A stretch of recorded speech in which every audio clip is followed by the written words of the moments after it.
What's it like now with healthcare because everything is so I mean, like it was regulated before, but now it's on like on a steroid level to what you can and cannot put in. Has anything changed? I don't think anything has personally changed because you have to recognize. I think nothing has changed in the what's really supposed to be put in there. I think that people are going to sooner or later realize that they can't cut corners like they've been doing, and because the regulations are there, you have to understand. Before this COVID per se is not the worst. Maybe it's not the worst pathogen. I'm not. Look, I'm a furniture guy, so I'm not Right, the right. environmental guy. But part of my job is to learn this stuff. Not my Sure. job. This is me. I'll learn things. This is what I'm doing. That's why I like this job. I don't like it because it's sales. I like to do projects. I like to develop things. I like to see the client happy. That's Right. really why I went into this. How I got into it actually was I was selling for someone. I was buying. I was buying for High Life on Camp Simcha. Camp burnt down. I was in marketing before, and I ended up having the opportunity to furnish that place in 4 to 6 weeks. It was a great opportunity. If you call anyone up, hey, it's Kai Lifeline Camp Simcha. These kids are sick. I need blankets. Place had burnt down the year before. I need carpeting. I need to build a library. I need furniture. It was great. And from that, I got into sales. And regarding to healthcare, there's been regulations there.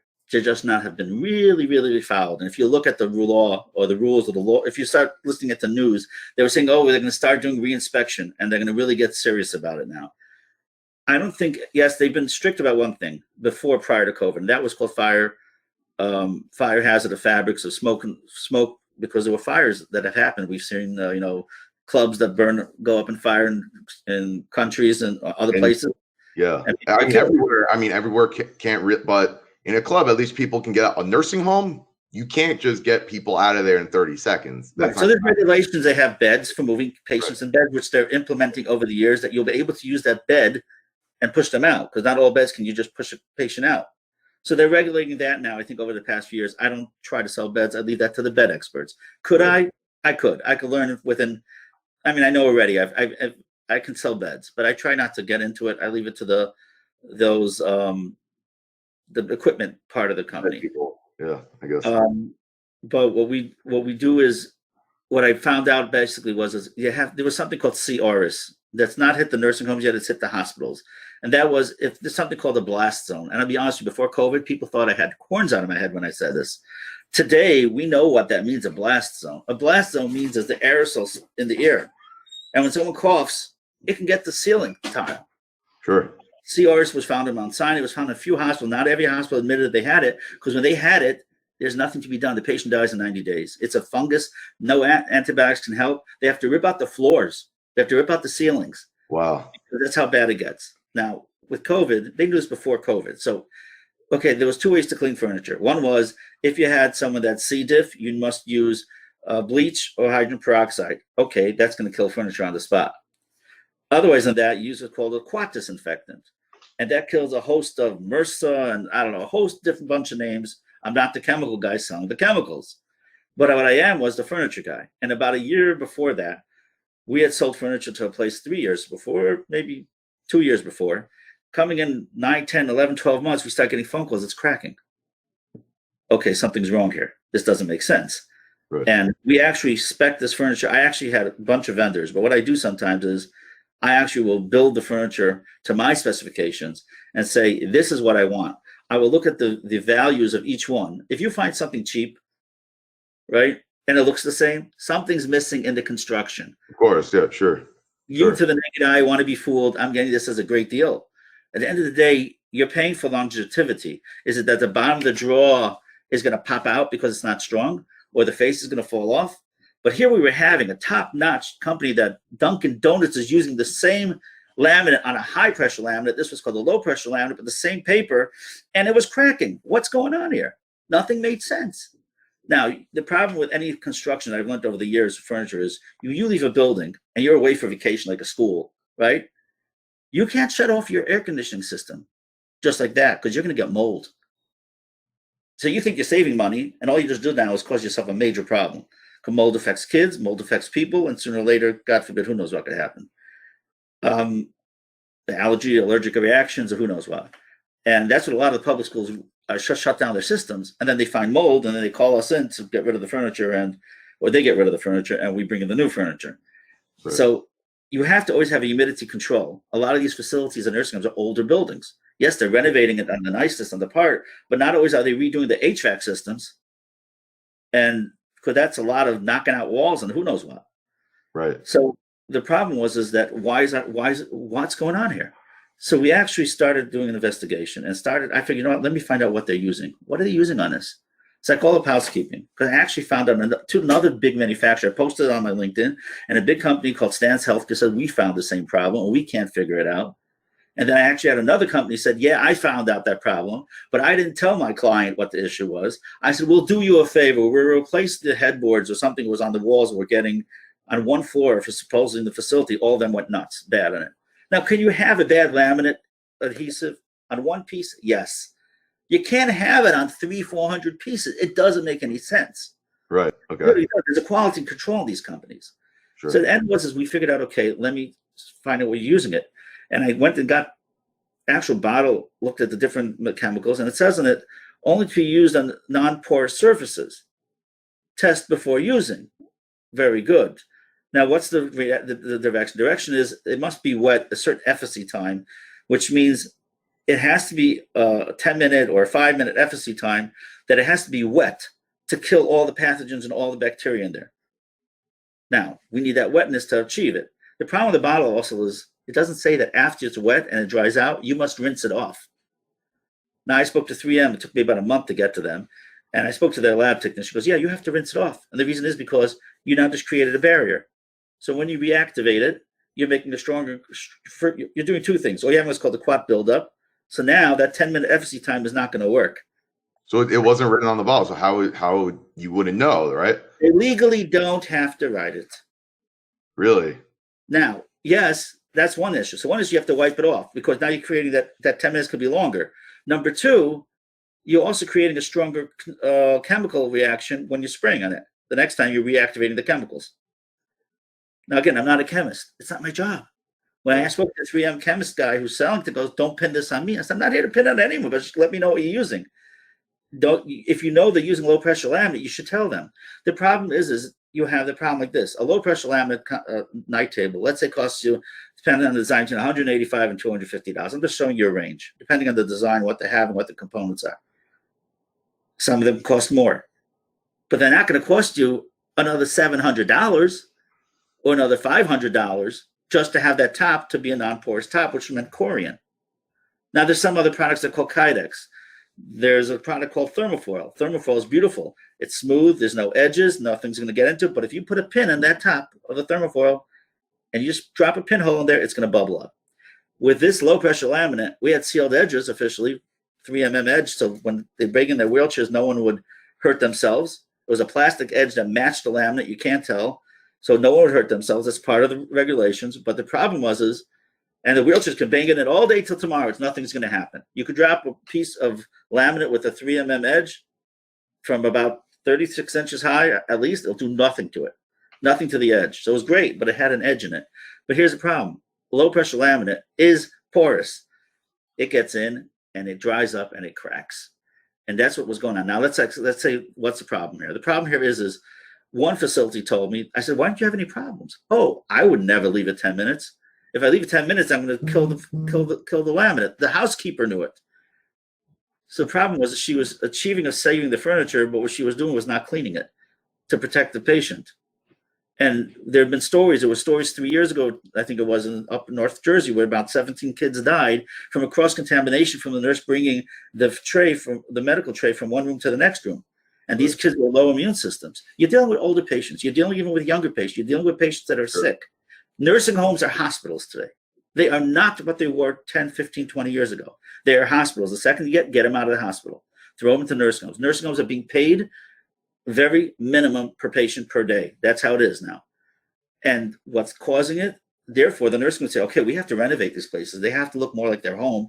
They have to look warm. So they're going with the cheapest of products because there's a force in it. But the problem is at the end of the day is they have been failing this fact. The problem is now is I spoke to a guy who retired recently, and he said these are becoming environmental hazards, these furnitures. And there may be a business to get rid of it. No one's woken up to it yet.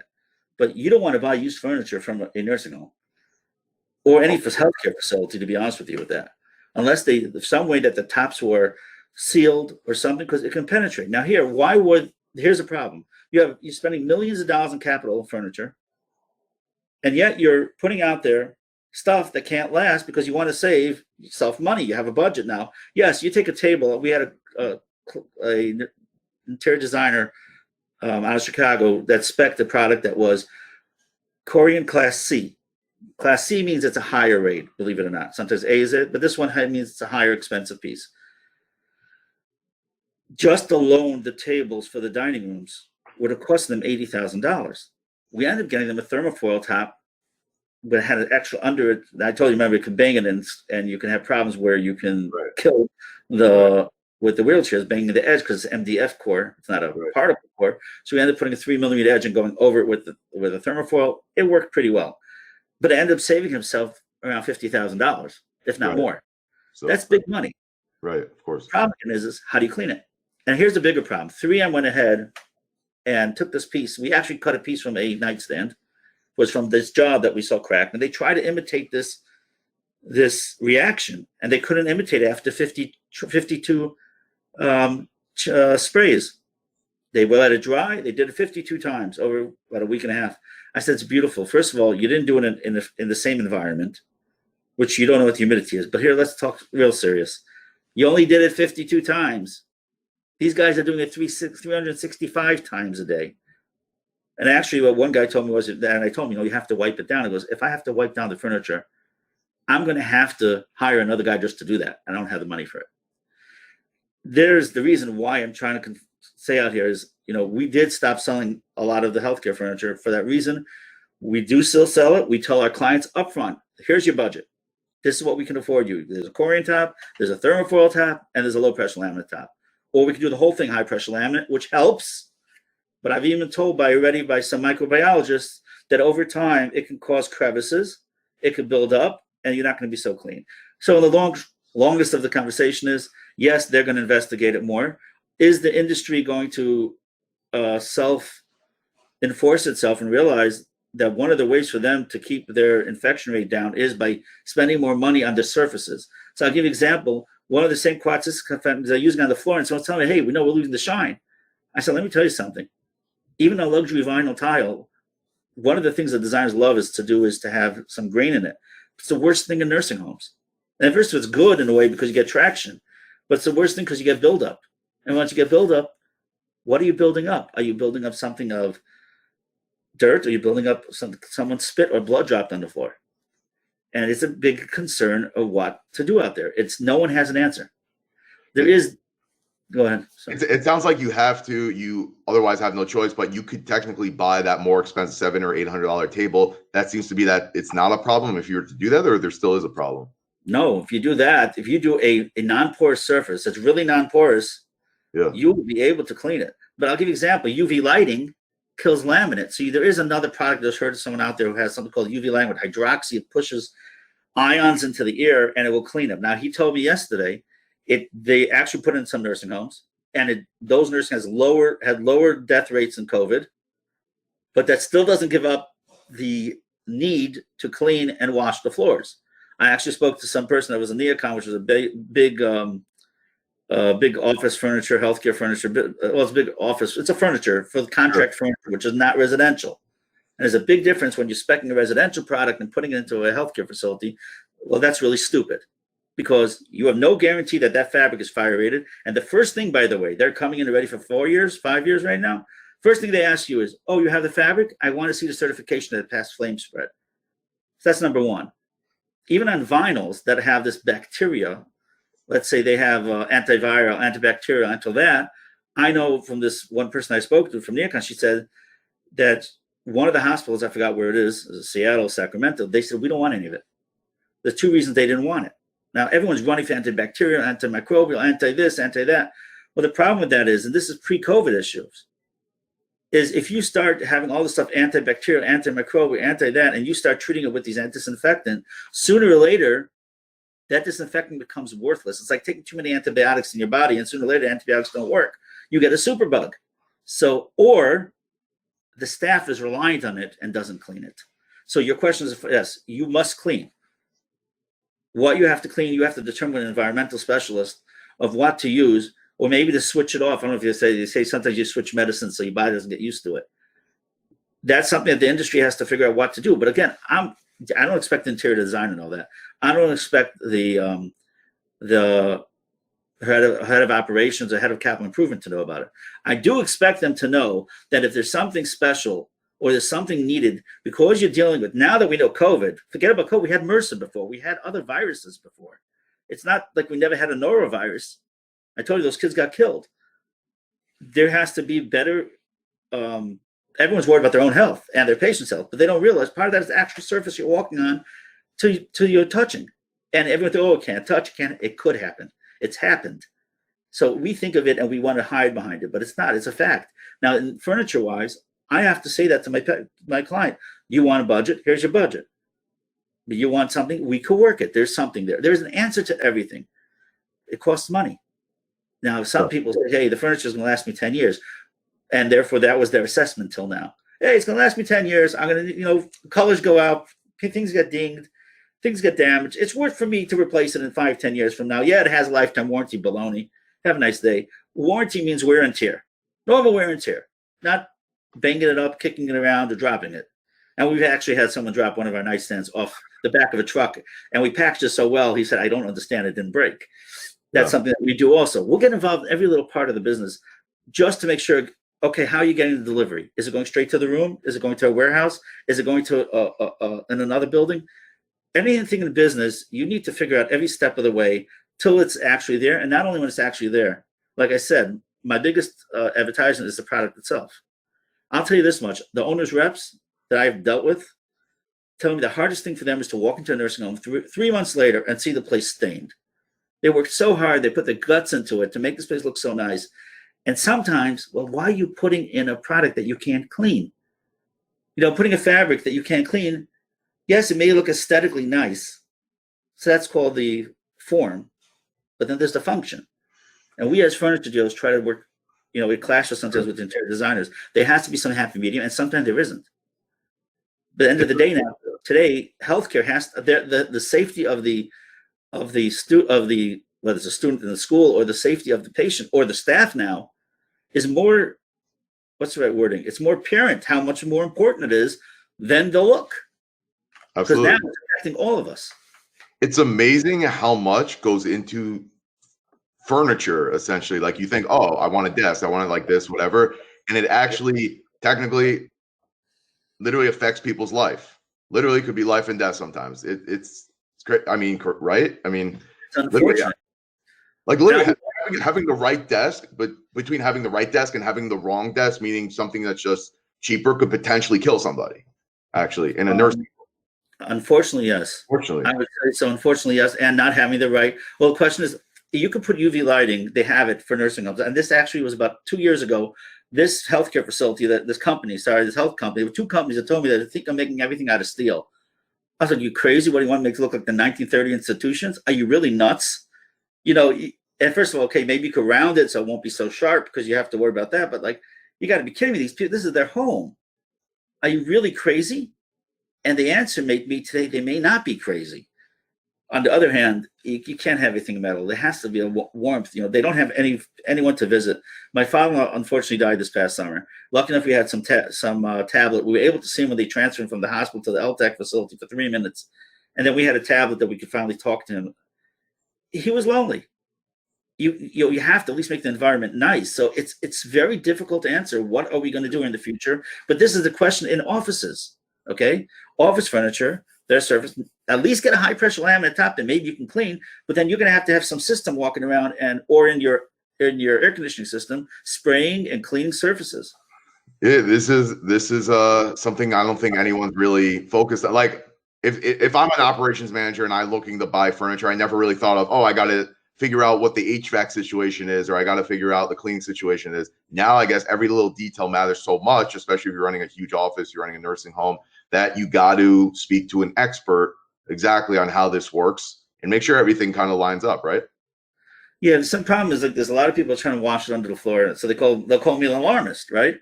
Why are you worried about it? But the answer is even in any scenario before COVID, the people who are working with the furniture day to day or the people even using the furniture day to day. Okay, you don't want 1,000 people's opinions, but you should at least get them involved and find out what chemicals they're using. Okay, your employees. I'll give you an example. We did this building. We had 3 floors. I got a couple hundred people, and we got uniform chairs for everyone. But the owner, it was interesting enough, there's some people that wanted taller backs, lower backs. They needed a little wider for their body circumference. And he actually was like, for these people, order me another 20 chairs. I said, we just matched everything. Just order him. He went to every single worker, by the way, every employee. Do you like the chair? You don't like the chair? And it was a very expensive chair because it was self-leveling and that. Well, I don't like it. The back isn't so tall. I need a wider. Those 20 people that didn't like it, he bought them their chairs. Right. Because a chair is what you sit in all day. Yeah. I look at that guy and say one thing. That's called productivity. That guy's brains, because he's investing for that person to work and feel comfortable. We need the job of that's offices, nursing homes. Your job is to make sure that patient gets out alive, or God forbid they shouldn't get worse.